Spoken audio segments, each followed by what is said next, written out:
Olá pessoal, tudo bem com vocês? Tranquilo? Eu sou o Gilberto e agradeço por você estar aqui no canal Deliberadamente, ok? O nosso tema de hoje, pessoal, é sobre as declarações, as afirmações do pastor Paulo Júnior. Discordo de algumas declarações dele, por exemplo, em razão à CCB. Então, mas não é nada pessoalmente contra ele, mas nesse específico ele deixou de fazer algumas considerações, algumas ressalvas.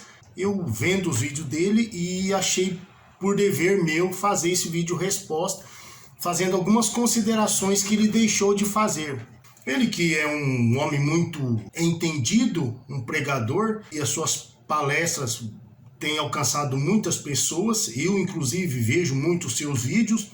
Esse canal aqui não tem vínculo nenhum com nenhuma instituição religiosa, com nenhum grupo, não sou pastor, não sou a favor dessa bagunça que tem nas igrejas aí, entendeu? Então, já falaram para mim, você é pastor porque você vive do sistema. Pelo contrário, eu trabalho no meu emprego, levanto cedo e chego de noite, venho aqui fazer meus vídeos, postar meus vídeos, então não dependo de pastor, não dependo desse pessoal aí não, tá bom? Sou contra os exageros, seja de ateu, seja de pastor, seja de cristão, seja de fanático. Essa é a questão. O pastor Paulo Júnior cita algumas atitudes da congregação cristã no Brasil e algumas doutrinas que, na sua opinião, está fora das escrituras. Nas palavras dele, essa igreja está fora dos padrões da Bíblia. Diferente de outros vídeos, nesse ele não usa a palavra seita para classificar esta igreja, mas deixou esse entendimento.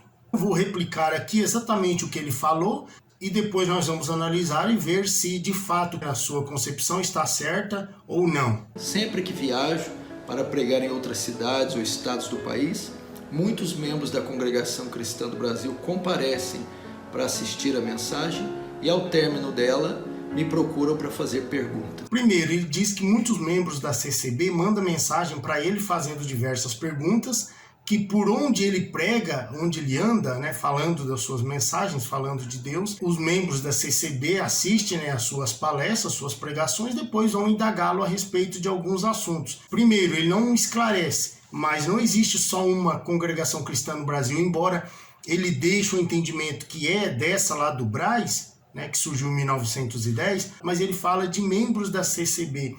Existem no mínimo umas 10 CCB, Jandira, Reformada, Renovada, Maranata, Independente, são algumas que saíram da congregação cristã, primitiva, e hoje são inúmeras dessas.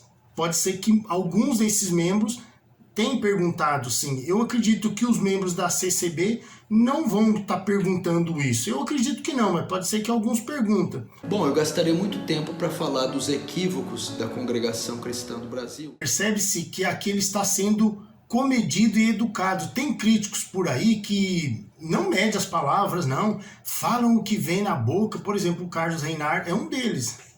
Ele fala mesmo, não está nem aí. Lógico que ele defende também, tem vezes que ele defende, mas em matéria de educação, o pastor Júnior está de parabéns. Ele disse que gastaria muito tempo para falar dos equívocos e dos exageros da congregação cristã no Brasil.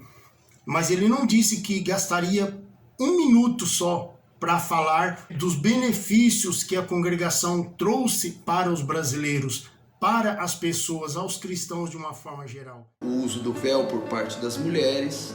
Para eles, a mulher só pode orar tendo a cabeça coberta com o véu. Diz que os líderes da CCB não permitem que as irmãs orem sem o uso do véu, com a cabeça descoberta. Só que ele não faz nenhuma ressalva, nenhuma consideração. Vamos ver o que realmente acontece, se de fato é o que ele está falando. Na verdade, as irmãs da CCB ora usando o véu enquanto estão dentro do templo servindo a Deus. Quando elas estão fora das dependências da igreja, no trabalho, caminhando na rua, dentro de um ônibus, e surge uma necessidade, uma situação na qual ela precisa fazer uma oração, com certeza a irmã não vai deixar de orar porque está sem o véu na cabeça ou na bolsa. Inclusive é nessas situações ou em outras que o cabelo foi dado em lugar de véu. Então, lógico que entendemos que Deus não vai deixar de atender a irmã porque ela está orando sem o véu ali na rua, dentro da circular, dentro de um hospital. Então, o pastor está certo em afirmar que os irmãos instruem os líderes que as irmãs usem o véu, mas isso dentro da igreja. Você não vê nenhuma irmã da congregação na rua com o véu. Outro, muitas vezes eu já ouvi isso, que a salvação só se encontra na congregação cristã do Brasil. Isso é um absurdo muito grande dizer tal coisa, porque foi Pedro quem disse em Atos capítulo 4 que só há um nome debaixo do céu que importa que sejamos salvos, que é Cristo Jesus. Ele disse que os líderes da CCB afirmam que a salvação só tem quem está lá na CCB. Nisso, em parte, ele tem razão, porque realmente, por muitos anos, os líderes da CCB falaram aos quatro ventos que a salvação estava somente lá. Eles diziam que havia sim ovelhas em outros apriscos que convinham agregá-las a este, no caso a CCB. Mas o pastor Júnior não explicou em que contexto e circunstâncias que eram ditas essas frases, esses ensinamentos. Hoje em dia não se pode mais falar assim. Os membros são ensinados a não pensar e muito menos sair falando ou falar isso como se fazia antigamente. A salvação não está na igreja ou na placa ou no CNPJ dela. Está na pessoa do Senhor Jesus e isso é falado na congregação. Em nenhum outro nome há para qual os homens devam ser salvos, senão o nome do Senhor Jesus. Isso é muito bem explicado na congregação. O pastor Paulo Júnior não fez essa consideração. Então a afirmação dele está certa pela metade, beleza? Sigamos aqui. O outro equívoco que eles cometem é que a oração deve ser feita somente de joelhos. Se você notar, Jonas orou dentro de um ventre de um peixe e não estava de joelhos. Oração somente de joelho. Vamos ver o que é fato e o que não é. Dentro do templo, durante o culto de 1h30, é feita 2 orações livres por qualquer membro. Uma de abertura e outra de finalização. Ambas de joelho, então o pastor Júnior está certo. Porém, em hospitais, presídios ou qualquer outro lugar que seja inconveniente ou impossibilitado de orar de joelhos, a oração é feita em pé sem problema nenhum. Isso é lógico. Deus não vai deixar de ouvir e atender uma oração só porque não é feita de joelhos. Só para se ter uma ideia, pessoal, em hospitais não se pode pôr os joelhos no chão, as palmas da mão para se levantar, para se apoiar, por questões de saúde pública. Ou seja, os membros da CCB são orientados a cumprir a lei vigente do Estado, na cidade, do país, seja ela em repartições públicas ou não. Mas realmente, há muitos anos atrás, em reverência a Deus, todos os membros da CCB eram orientados a orar de joelhos, em qualquer lugar. Talvez baseados naquela frase bíblica, onde diz que diante de Deus, no céu, na terra, debaixo dela, todo joelho se dobrará, porque Ele é o Senhor o Todo-Poderoso. Beleza, pessoal? Então, o Paulo Júnior não fez as considerações necessárias, e elas estão aí, beleza? Vamos seguir aqui para a gente finalizar. Pecado de morte. Pecado de morte, esse é complicado, hein? Mas temos a resposta também. O Paulo Júnior disse que o pecado sem perdão, o pecado para a morte, que está na primeira carta do apóstolo João, é o pecado de conotação sexual, como adultério. E pessoas que cometem esse tipo de pecado caem da graça e não tem mais o perdão. O pastor Paulo Júnior afirma que o pecado para a morte, aqui o apóstolo São João se refere na primeira carta, é o pecado da apostasia, daqueles que deixam os caminhos do Senhor e voltam para trás.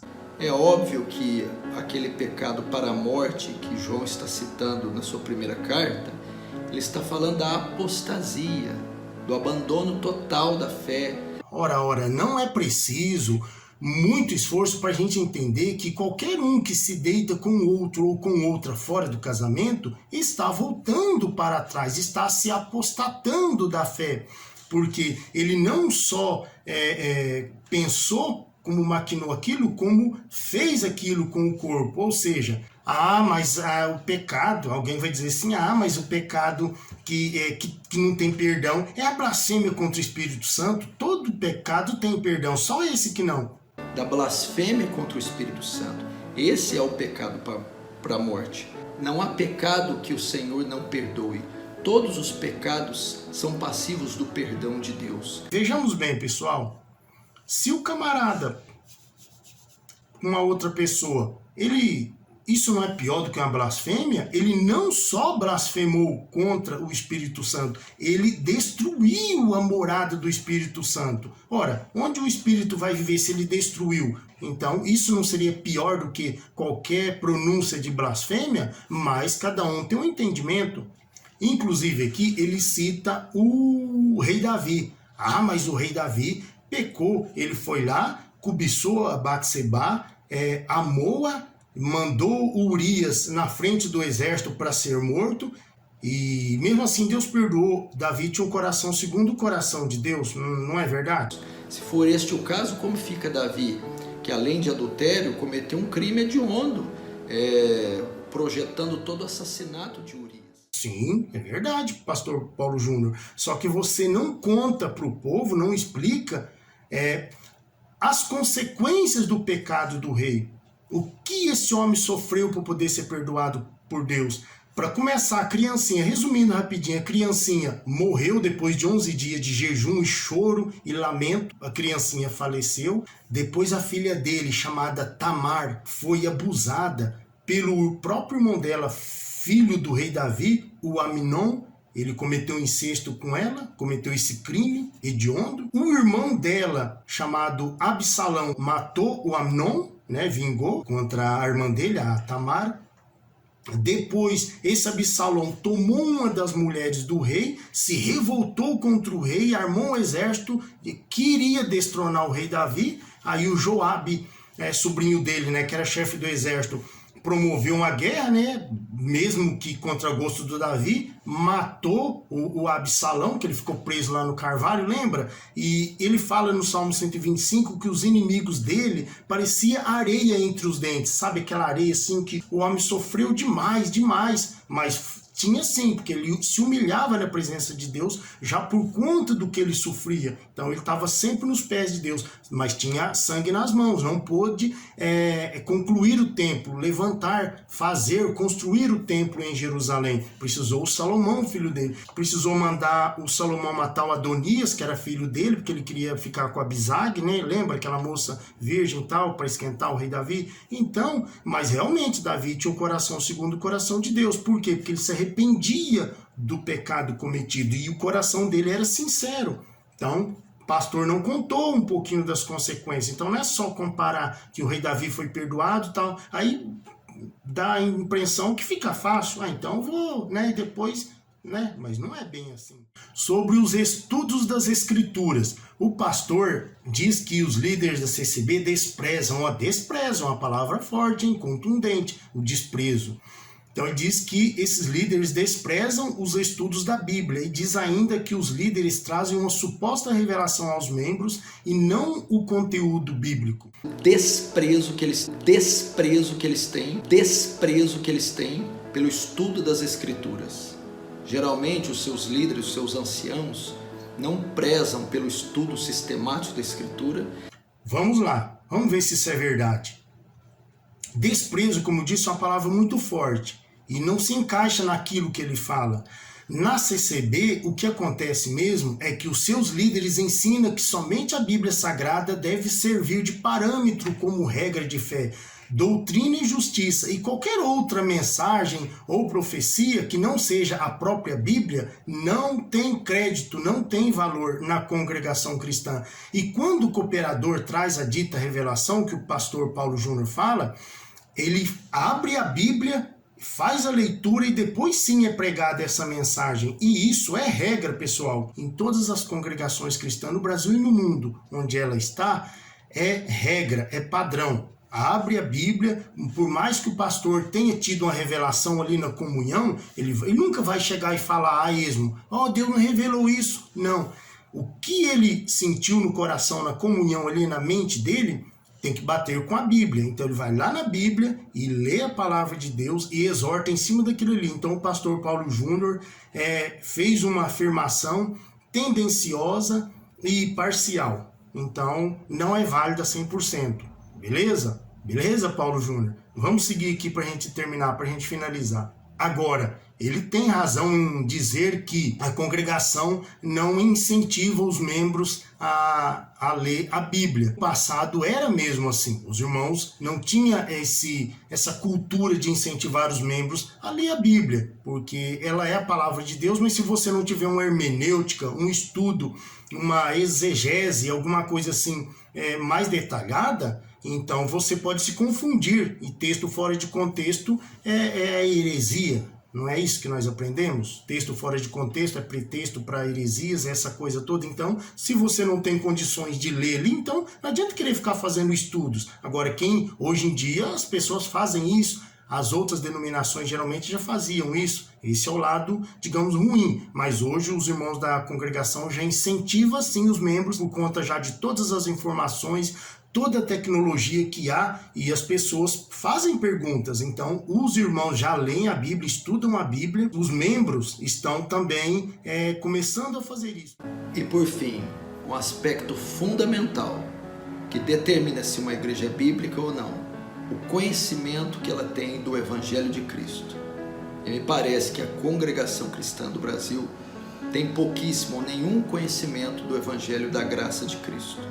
Não há um ensino profundo sobre a justificação pela fé, sobre a salvação pela graça somente. E para finalizar aqui, pessoal, o pastor Paulo Júnior fala que os líderes da congregação cristã no Brasil não têm nenhum conhecimento da palavra de Deus. Em seguida, ele diz que tem pouco conhecimento, então aqui ele já não deu certeza. Tem pouco conhecimento, não tem nenhum. Se apertar um pouquinho, tem conhecimento sim. Vamos lá. Ele diz aqui que não há um estudo da Bíblia dizendo que a salvação é somente pela fé e o sacrifício de Jesus na cruz, que não precisa de obras, pelo que ele está falando aqui. Vamos ver se precisa ou não. Aqui, pessoal, temos que considerar que a Bíblia fala bem claro que o poder salvífico para o homem procede diretamente de Deus pela morte na cruz. Mas o pastor Paulo Júnior não fala em Tito capítulo 2, versículo 14, que o homem, as pessoas em geral, né, o homem e a mulher, tem que ter boas obras, não jurar enganosamente, não se deleitar na maldade, ter as mãos limpas, o coração puro, ou seja, tem que ter obras, pastor Paulo Júnior. Não é só o sacrifício de Cristo, senão bastaria a pessoa crer que estaria salva, e não é bem assim. As obras precisam acompanhar, tanto que no livro de São Tiago, capítulo 2, versículo 14, diz que a fé sem as obras é morta em si mesma. Então, tem que ter as obras, pastor. As obras têm que fazer parte, são 3 coisas primordiais, principais: a misericórdia de Deus, né, o sacrifício na cruz, a fé e as obras estão interligadas. Sem fé é impossível agradar a Deus, e a fé sem as obras está morta em si mesmo. Sobre a salvação pela graça somente, sobre a salvação pela graça somente.